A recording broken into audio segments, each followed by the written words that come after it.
Welcome to the Fancy Comma YouTube. Today I'm joined by JP Flores, a PhD candidate in Bioinformatics and Computational Biology at UNC Chapel Hill, where he is studying the role of 3D chromatin structure in response to environmental stress and pursuing a graduate certificate in innovation for the public good. He is the host of the From Where Does It Stem podcast, senior editor for GeneBites, and recently completed a 6-month internship in the National Institutes of Health, Office of Science Policy, in the NIH Office of the Director. He is an HHMI Gilliam Fellow, passionate about bridging science and society and empowering others, especially those from minoritized and marginalized backgrounds. Welcome, JP. I'm so excited to talk to you because you're one of the few graduate students I've met that has done a science policy internship despite not being in Washington, D.C., because I went to grad school in Washington, D.C., and I feel like we all did science policy internships, but it's a little bit more difficult if you don't live there, which is a huge challenge of this work. But there are some states like California and Connecticut and some other places that have state-based science advisory bodies, and you can be a science and technology policy fellow or maybe even intern at those places. But it's pretty rare to meet someone that has been able to do this work. So tell us, Fancy Comma viewers, I guess, how did you get into SciComm and science policy as a scientist? Thank you for having me, Shiv. I really appreciate it. And I guess I never really thought about how people outside of DC and the big cities don't really get into science policy. So I'm excited to hear, excited to tell y'all about how I got into it. But yeah, how did I get into SciComm and science policy as a scientist? So growing up, I grew up in a household that really tried to push me to become a medical doctor because my family wanted me to, make money and have this prestigious career. I am a first generation college student and I've always been decent at school, but I was also an athlete, right? And growing up, it was kind of expected that I would play college baseball. I was recruited to play baseball at Occidental College. And that's when everything really changed for me. And that's where Science JP was really born, not just like as a scientist, but as a science communicator and as someone interested in science policy. So if you're unfamiliar with Occidental, it's a very small liberal arts school. There's only 2,000 undergrads, no graduate students at all. And it is very social justice centric. So although I was pursuing a degree in cell and molecular biology, I felt like my peers and professors were always bringing up how science plays a role in society, more so than just, how doctors help patients, but more about how our research is still being done by humans.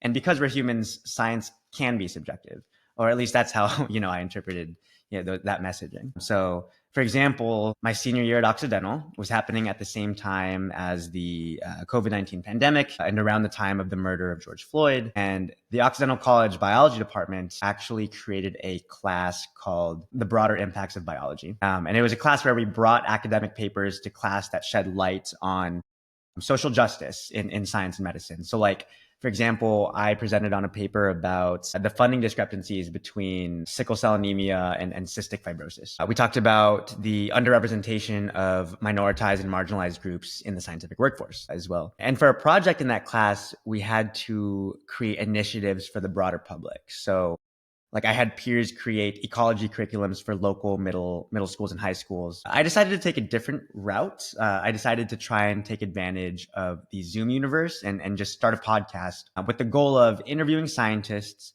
from all over the world and from all walks of life and just kind of asking them how they got there, right? And that's when I realized, I wanted to get a PhD. And these podcasts helped me realize how important it is to communicate science, especially to the public. So growing up, being first generation, I thought knowing science jargon made me like quote unquote smarter, but really that was just a means of gatekeeping knowledge, right? So I quickly learned that not just for the understanding of others, but even for myself, it was important to try and not use jargon and to really try and get people to understand a scientific concept with like analogies, for example. And I think the reason is obvious, right? I think the public is paying us to do science. And I think it's a scientist's job to use science as a tool to advance society. And in order for society to advance, right, they need to understand what we're doing and why, right? So it's funny because even now I'm a part-time bartender at a local brewery in Chapel Hill, North Carolina. And so many people get excited when I say I'm a scientist working in genetics and genomics and stuff because, they just ask me, so how exactly does the mRNA vaccine work?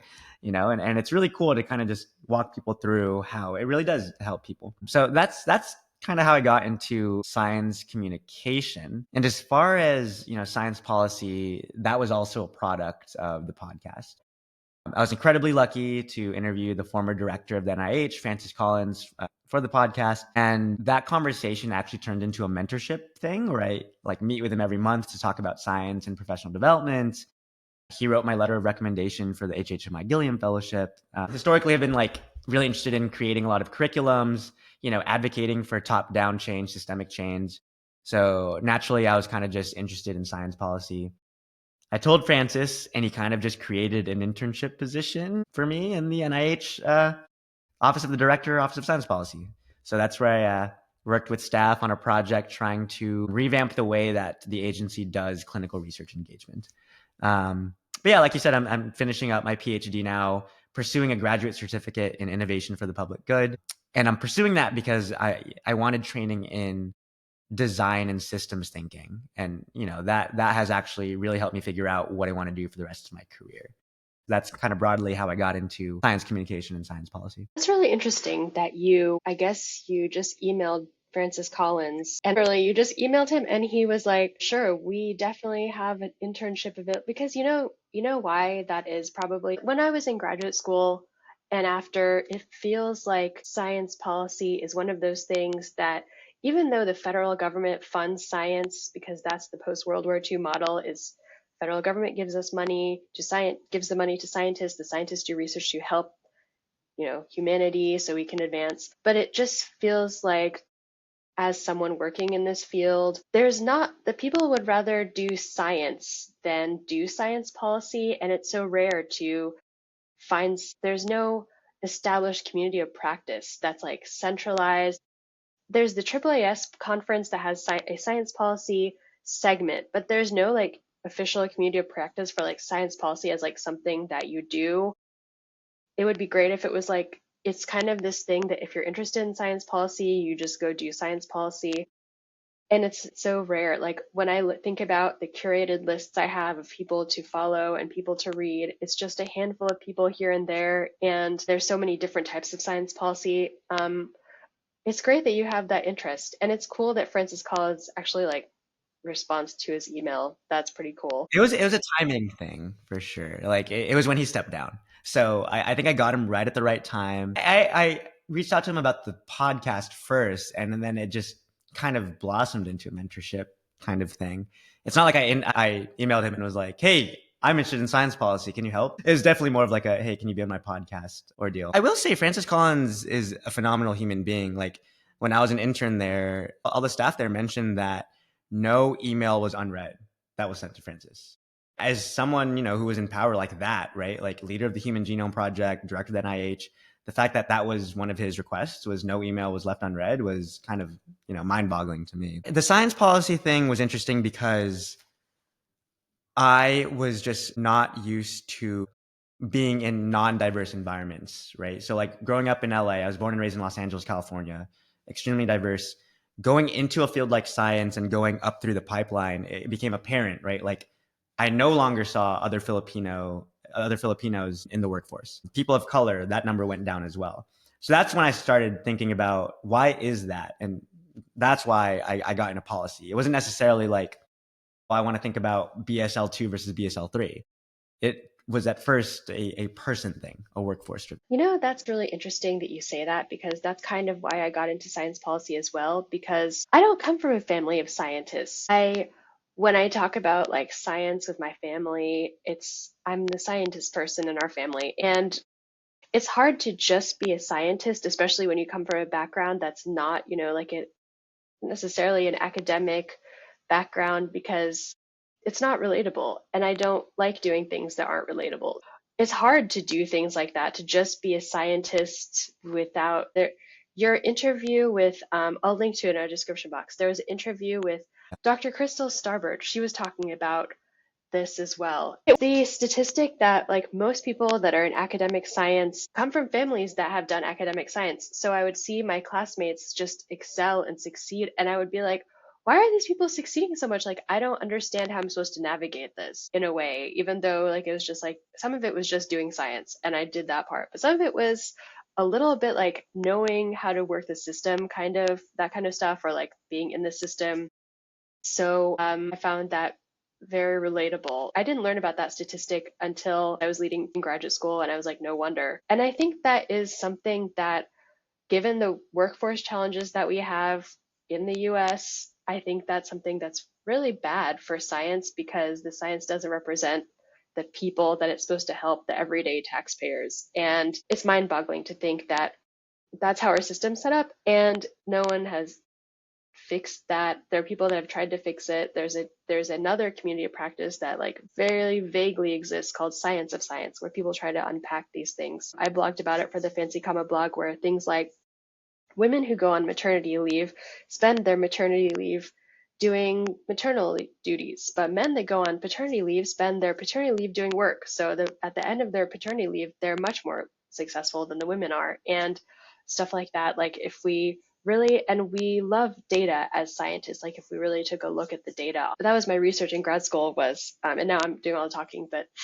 looking at the socioeconomic status of children as a potential variable in like looking at their brain data, because I was studying monetary decision making. I was like, well, if they don't have a lot of money, then money is going to be more rewarding to them. And I never got to do that research, but John Gabrielli ended up doing that research at MIT, and he found that there was like an actual effect there. So I feel like, why aren't we talking about socioeconomic status, these different variables that politicians right now are kind of trying to politicize? Like, I feel like in a way they're making the problem worse. Like, and because the workforce challenges in STEM are really real, and you're very interested in the workforce challenges. So what are your thoughts on the future of science as an enterprise? And do you see a solution to make the STEM workforce more inclusive, more accepting of everyone?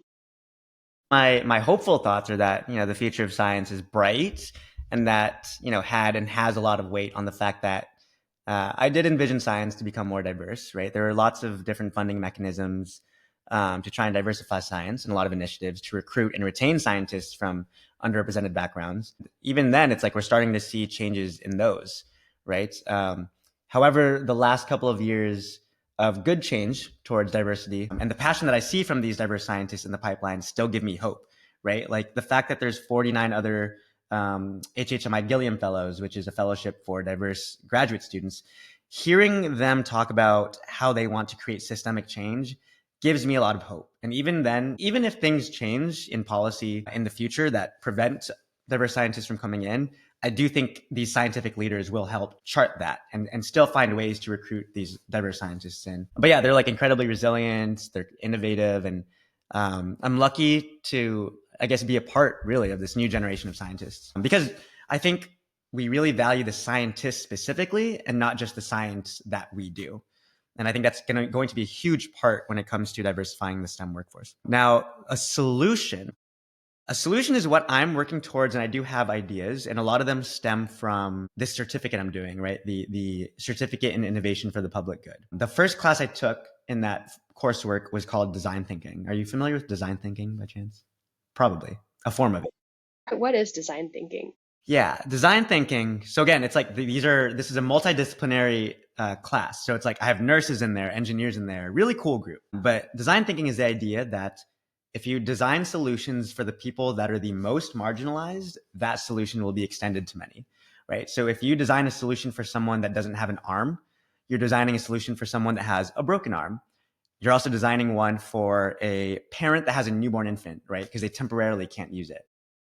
And I kind of sat there just being like, oh, that's a really cool concept of working at the margins. And then I was kind of like, wait, why isn't everything like that? So for example, in science, I think a lot of people run into issues trying to figure out, treatments for cancer, let's say, or like certain neurodegenerative diseases. I'm actually pivoting towards rare diseases because I think the answers to the more common diseases can be found there at the margins if you use this logic of design thinking, right?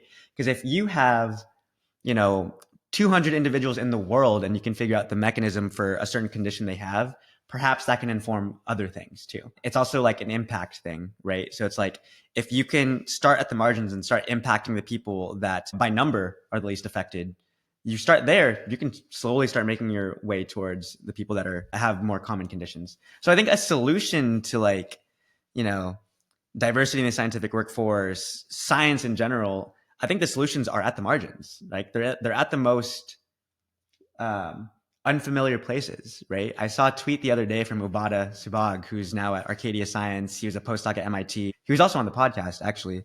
He had this thread about how someone got, I think, a Nobel Prize for figuring out that you can take GFP from a jellyfish, right? And now you have GFP all over the place in microscopy experiments, things like that, right? Like, who thought that such a crucial part of microscopy would be found in nature, in a jellyfish?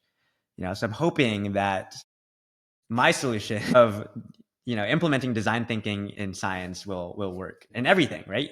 So that's what I think the solution is start at the margins, and perhaps you can apply that to many. That's interesting that you talk about that design-oriented thinking.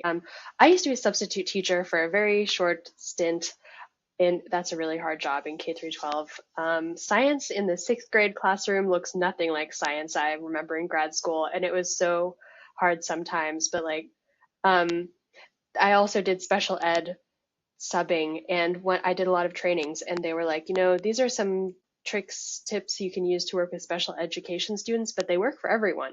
So that's how I feel about these everyone's ideas about making the workforce more representative of the people that are in our nation, because we all are going to need jobs in the future. And maybe there's some things we can change about the way that we do science and introspect on science as an enterprise to be able to improve it in just sustainable ways that can make science better, because there's a lot. The issue of making the STEM workforce more diverse is actually a very important issue, because as I was reading in this book that's amazing, and it will be reviewed on the Fancy Comma blog shortly, and I'll post a link to the book. It's called Pioneering Progress. It's by William Bonvillain. He was the head of the MIT Washington office for like 10 years, and he talks about other countries are going to beat us in science. And I guess amidst all of the backlash to diversity initiatives and DEI programs, which is its own separate subject of why don't people like DEI programs, and what do they think they're doing versus are they really fulfilling their goals, and is there a better way to do it that we just don't know about? I mean, maybe there is, who knows? I don't know, but I don't investigate this topic, but it's just people are butting heads so much on this topic of making stuff more diverse, and it's important for science. There's so many reasons that we need to have a diverse STEM workforce, because the questions that we ask are representative of who we are as people. So it's so tough, but we really need to tackle this issue, because if we don't, we will find our US technology supremacy overtaken by other countries. What structural inequality does is it makes systems worse. So it's not just by getting rid of DEI programs we'll be free of this issue. It just makes the issue different, I think. And I think it will be interesting to see how politicians view that in taxpayer-funded science research, because that's definitely already been discussed by Elon Musk and Vivek and Doge, and it's a tough question, and the solutions are very complicated by so many different things but we definitely have to solve these problems. We have to make science more diverse, just so it's a better place to work, to do science. I don't really enjoy the scientific vibe overall. That's why I'm an independent researcher. I've been writing some reviews. I just had a paper accepted with my colleague that I met at the Society for Neuroscience. I am talking so much. You've got to have me on your podcast so I can. No. So let's talk about something else that you really care about. Where do you see science ethics fit in with science communication and science policy and science training, as someone that is a graduate student and in training right now? Yeah. I think it's hand in hand. So at UNC, and it's not just UNC. So I guess I'll start from the beginning. At UNC, like I said, I'm very passionate about diversifying the scientific workforce, and a part of that is inclusion, right? If you are a student from a minoritized identity with a minoritized identity, and you're in a lab and you don't feel included, that is going to be detrimental to your science, right? If you don't feel like you can be your true self, how are you going to perform at your best? So what me and another graduate student did is we created a class for our PhD umbrella program. So at UNC, we have BBSP, Biological and Biomedical Sciences program. It's an umbrella program. It's a 1-year program where 100 students come in, and then after the first year, they can choose what department they want to go with. And in that first year, you're also rotating in different labs as well. So we thought that that was the perfect opportunity to install a course about how we can promote inclusion in the scientific workforce and why that's important. There's not a lot like it. I know there's one at UCSF that was created by Deanne Duncan, I believe is her name. And I'm actually working very closely with a group at Stanford who's doing the same for their genetics department. Right. So that's one way that I see ethics fitting into SciComm and science policy. Because in this course, we're talking about, we give the example of eugenics, right? And how science, a lot of us are taught that science is objective, but, science is a lot more subjective than we think because it's up to, the person that's conducting the science, the political situation at the time mattered, things like that. So we talk about that in the course. And I think this is a type of ethics training that fits very well with SciComm and science policy. For example, have you heard about the conflation of like race in genetics research? Have you been? I haven't followed any of those. What is that about? Yeah, so this is something that I'm working on right now. I'm writing a commentary with actually the team at Stanford and Hopkins. Shout out J.T. Sharma, who's been leading that project. But there's been a lot of scientific papers, genetics papers specifically, that come out and say, oh, if this Black individual has this allele, then it is associated with this. But because race is a social construct, we're trying to go away from using terms like Black, white, etc., right? Because we want to talk about that in terms of ancestry. It's okay to talk about that in terms of like racial health disparities. That is perfectly fine. But the National Academies of Science, Engineering, Medicine, they just published this report a couple months ago about population descriptors and how to use them effectively. But if you're unfamiliar with the NASEM reports, there's never actually a follow-up, right? Like, compile this amazing committee. They talk through, the state of, let's say, like race and genetics, but there's never actually a way to actually like assess what that report did. So as trainees, what we're doing right now is trying to figure out who's using them. Do people even know they exist? Like, can we contact all these different geneticists, human geneticists, and ask them, like, are you aware of these population descriptors?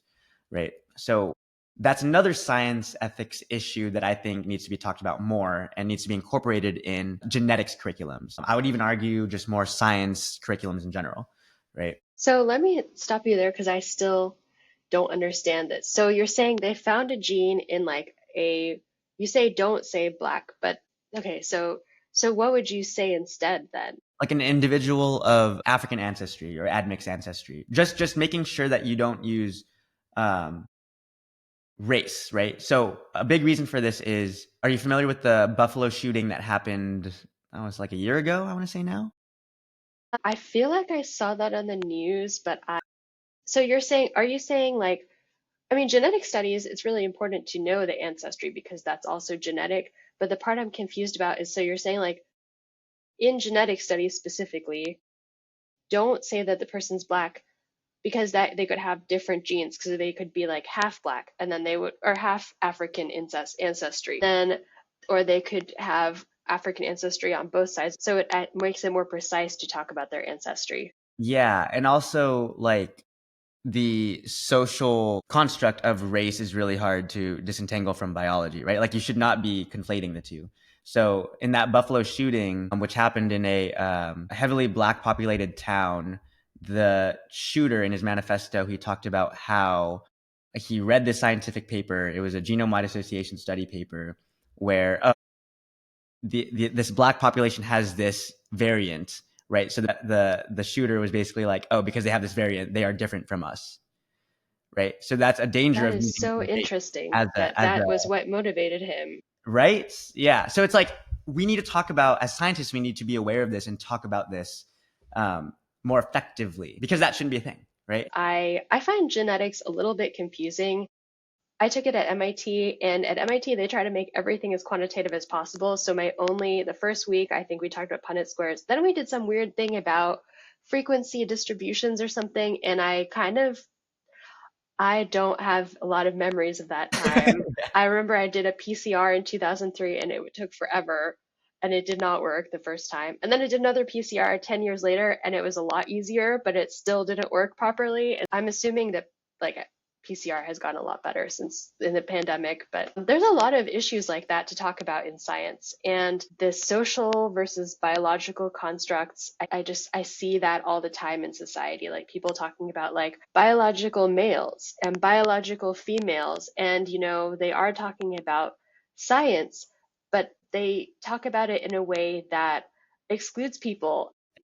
I have worked in Congress and I wanted to write this blog for the Fancy Comma blog about the way that Representative Nancy Mace, who I have a lot of respect for because it's hard to be a woman in Congress, her whole thing about banning transgender people from bathrooms because of Representative McBride, who's the first transgender representative to ever have served in the House. And I have worked in the House and I spent a lot of time in those bathrooms. I wrote this blog. I deleted it because I was like, this is too political. No one's going to want to read this. But it's tough because people that are not in science are using science in ways that advance their agenda. Like you said, that the guy used science to do a violence. Yeah.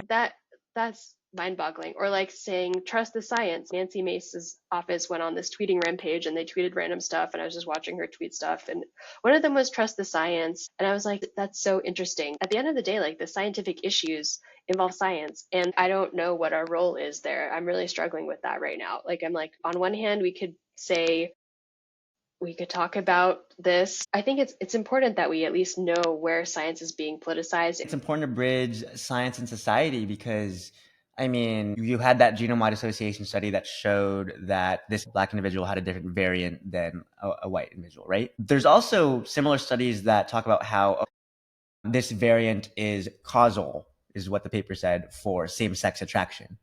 And it's like, wait, whoa, what? It's very flawed. I think it's important to marry humanities and science so that we don't do that analysis, right? It has to be more upstream where we need to ask, what question am I actually trying to get at here? And am I using the right methods and tools to answer that question? But yeah, I mean, that's why I think science ethics matters. And I do think ethics involves getting humanities into the sciences.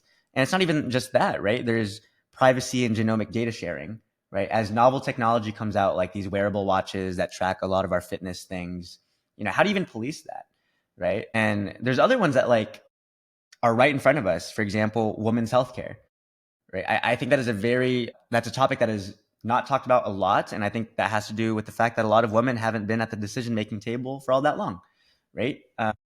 So there's things like that. I'm trying to write a piece right now about how, we still don't know why hormonal birth control is so variable for so many different women. Like, why isn't that studied? As a woman, I can say that making these decisions, we often talk about abortion as being healthcare, but honestly, I feel like women's healthcare is so neglected that that's actually incredibly sexist to me. I find that so sexist because choosing a birth control was one of the most, you go to the research to try to find stuff. There's not a lot of research. So then it's like, I guess I'm just going to have to pick one based on whatever. I mean, but it's like, is there a good one? Because everyone's like, they all make you gain weight. And then the doctors say it doesn't make you gain weight. So it's like, well, where did these people gain the weight from and then all the other things like the interactions, the risk of deep vein thrombosis, which I know someone that actually got that from their birth control. And there really is a need for greater research into making science more inclusive, because if there were women in science asking these questions, having the lived experiences that can drive their curiosities, that would benefit science a lot. And one thing I kept hearing over and over again in COVID was that clinical trials are 90%, 95% white and male, and you're really interested in clinical research engagement. What are your thoughts about improving clinical research engagement? You said you're really interested in this. So what are your thoughts on that? I don't have a lot of short-term fast solutions that aren't band-aids. I think when it comes to clinical research engagement, I think again, it's just like a systemic shift, right? When I'm thinking about like clinical research engagement, I want to be clear that I don't just mean like diversifying clinical trials.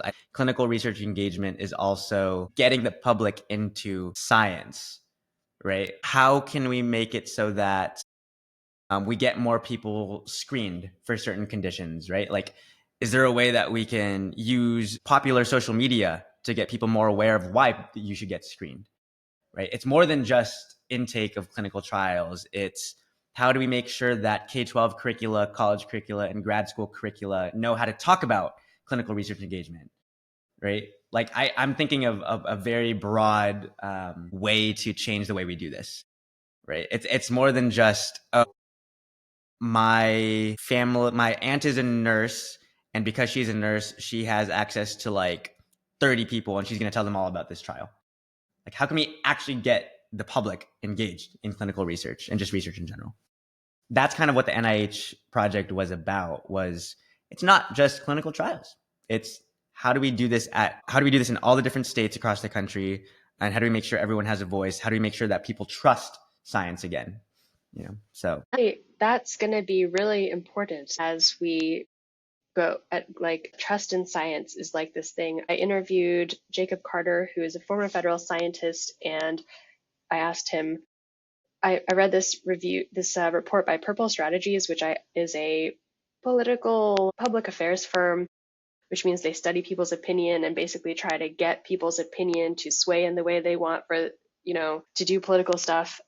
They said, according to their research, public trust in science, trust the science is not, people don't believe the science anymore. And then there was the Pew Research report that came out that basically did show that there was some trust in science, but it breaks down along political lines, and it's tough because it's like, how are we going to do science for everyone if everyone doesn't trust the science? So then I'm like, well, maybe it's the way we do the science that's not resonating with them. The COVID oversight report, which today, before this interview, I had it on my calendar to open the COVID oversight report. It's like 570 pages, but I skimmed it, and they were talking about that as well. Scientific information from trusted messengers. Don't try to indoctrinate people. That's a big thing right now, like personal freedom and liberty. And those are things that we've talked about at Fancy Comma for quite some time. It's like, don't try to change people's views. Science is supposed to help people. But if people don't believe in it, then it's not going to, first of all, be complete, and it also won't help people. And I think you can cut that across political lines. You can cut that across racial lines. There's so many parts to that puzzle. yeah, but how do you train scientists to help get the trust back? Is another question I'm interested in, and I do think it's curricula and training and like being really intentional about like, what do we tell our scientists when they are applying for grants and fellowships? Do we want there to be an opportunity for them to practice their science when they get admitted to grad school? What are we going to do for them? Right. But there's also a lot of questions there, right? Like I can hire Fancy Comma LLC to come to UNC and give us a science communication workshop. But what about all the other 200 graduate programs across the country that also need that training? Right. Like, yeah. Well, so that's the thing. So on our website, we have all these free resources, and I've been doing this for like 5 years now. And we have all these free resources, but we don't have like a very large following. And I don't think people know that they're free, and I don't know how to get them to people, and I don't know what trainings are available. But like theoretically, I mean, I'm one person. Fancy Comma is like a group of people. We're not the end all be all on science policy and science communications and building trust with public. And there's a lot of pieces to this. But we do have, theoretically, like in my mind, you could just go to the Fancy Comma website as an individual trainee, as a graduate student, even as an undergraduate high school student, and just learn all of this. But that is pretty idealistic, and it has been happening to some degree. And I've also lectured at some places, but I decided it should be more than one person. It should be a huge community dedicated just to building trust, messaging, interfacing with policymakers, answering the questions that we get from Republican policymakers, like, mm-hmm. like Brad Wenstrups of the world, which I love Brad Wenstrup. I have watched him play basketball at the congressional basketball game, but the questions that he has proposed in the COVID oversight report are really, I find a lot of them, the social questions, the communications questions, to be valid. So, but that's the problem, is how do we get people to actually do this? But the first step is knowing what the problem is. And it's taken us a lot of time to get to this as an enterprise. So yeah, it makes me feel like y'all should have an ambassador for like different institutions and start small that way. Because it's like, if I got access to your content, which I can because it's free, but then you gave me a curriculum, which I'm sure there is. there is, yeah. I can just teach this at UNC, right? And maybe like there's a team at Stanford that's down to teach it. Or maybe it's like a faculty member or like an office in a professional development setting that can do that. I think that'd be really cool, right? How do you make sure that you can install these curricula and have someone who's going to be at the institution for a long time teach it, or at least know that it's there? So maybe that'd be a cool way to get your curriculums out. Is like I'd be happy to send it to our Office of Graduate Education right after this, right? So That'd be cool. It's just I've been working outside of academia for so long. I'm now an observer of academia, and there's a lot of stuff on our website. And every day I wake up and I'm like, man, there's so much stuff on our website. I wish people would read it. I check the website stats. 50 people have read it. I'm like, oh, that's amazing. I don't always have time to check the website stats, but that's a thing. I'm like, eventually one day someone will find this. And I decided after the election that science policy is like at the forefront of these decisions. And so we're going to do everything we can to help scientists understand this, to not be afraid of what's happening, but rather to embrace it, because that's what I've done. I mean, I worked on the Kamala Harris campaign. I'm a Democrat. But I know that at the end of the day, scientists alone can't do anything without the support of policymakers, with the support of people. So that's a very tall order. There's so much involved in that it's hard to unpack at the end of this interview with you, but definitely a great place to start thinking about these issues now that we have our mental space back post-pandemic and we don't have to constantly fielding these questions where you're like, why are you asking me this? I don't think that involves science. But then it turned out to be like the questions that people really care about, like why if I get the COVID vaccine, I'll get COVID. Like, I mean, you could give a scientific explanation, but you could also just give like a kind of like a just regular explanation, like, sometimes it's just not perfect. Like, it helps a lot, and that probably would have saved a lot of lives. But hindsight's 2020, and that's what I'm carrying forward is all these lessons. And so, is there anything else you wanted to mention that we didn't talk about?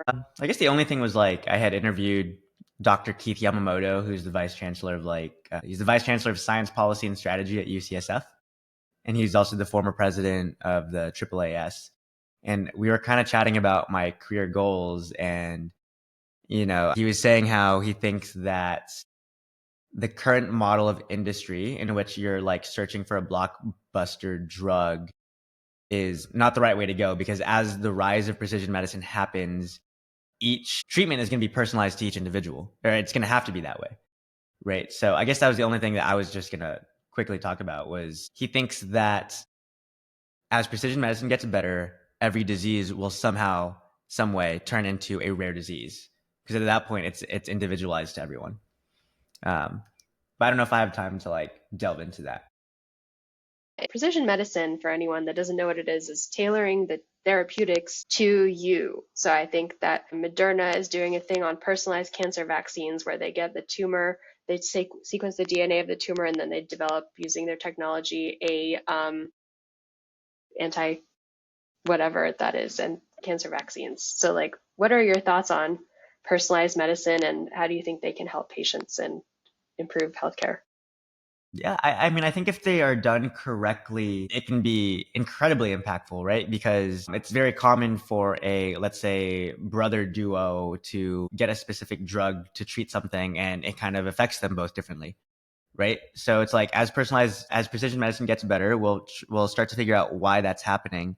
But also, we can start to think about the women's healthcare problem we talked about earlier, right? Like, if we apply precision medicine, which is normally used in like cancer, for example, in your example, if we leverage that knowledge and use that for women's healthcare, perhaps we can figure out why hormonal birth control is actually, affecting people very differently, right? So that's kind of what that is what I want to pivot into. That is another reason why I want to study rare diseases. Is I do think every disease will turn into a quote unquote rare disease as precision medicine gets better and gets more funding. That's really all I had. That's just what I wanted to mention. When I was in Congress, I went to a briefing on rare diseases because I was the only scientist. I had a master's in science, and no one else had a master's in science, and it was really weird. But they were like, hey, you want to go to this? So I went there. I walked in, I saw Amy Klobuchar, who's apparently like a huge proponent of rare disease research. And I just sat there, and the people in the room were not scientists. they cared a lot about rare diseases and they support rare disease research and developing orphan drugs and everything. But it was just so wild to go to a briefing about rare diseases and not feel like you were in, it was not like going to like the SFN, Society for Neuroscience conference, and walking in and seeing all the nerdy scientists. It was just like walking into and seeing all these polished people. And that was a really interesting experience for me because I was like, I can't believe this is how science is like talked about. And actually back then I was just in shock trying to power through this like talk, and I think I grabbed some cookies for the road because they always have really good free food at those briefings. And then I went and wrote a memo, which I could do really fast because I was a scientist, but it was just mind-boggling the way they dealt with science. It's so different. There wasn't any data. It was all personal stories.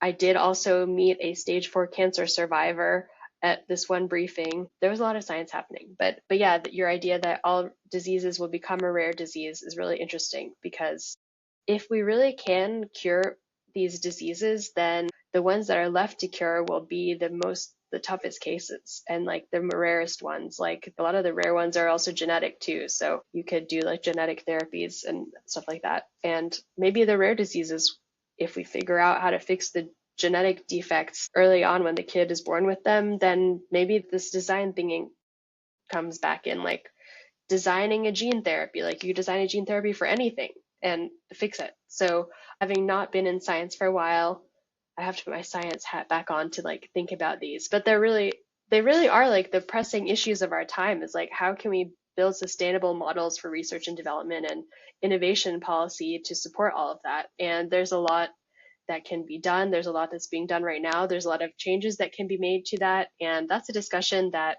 especially with the politicization of science, as it always is, and especially going into a future that I did not really prepare for politically, but that I'm excited for because there's so much science policy to be talked about that will transcend party lines. And I think that these are the issues that really transcend party lines, are like curing people, creating sustainable frameworks that we can put our taxpayer dollars into and come out with, have a good investment of like therapeutics for everyone. So, and it's crucial to have scientists be part of that. So I'm really grateful for this conversation because it's really interesting to talk to you and also to meet you, because I listen to your podcast and I love your podcast, From Where Does It Stem? I wish we had a better way for students in graduate school and undergrads to get access to science policy resources. We'd love to be part of that conversation. Like, I guess I hate cold emailing people, but I could cold email, and that's what's been holding me back from like getting in touch with all the graduate programs.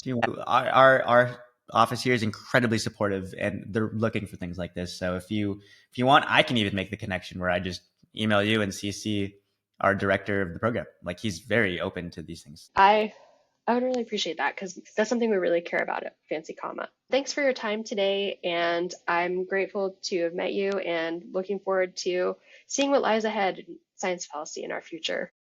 My dream is to go to different colleges, whatever universities, and tell them about science policy and just have these conversations that we need to start engaging the scientific workforce in these discussions so that they can have the tools to advocate for themselves.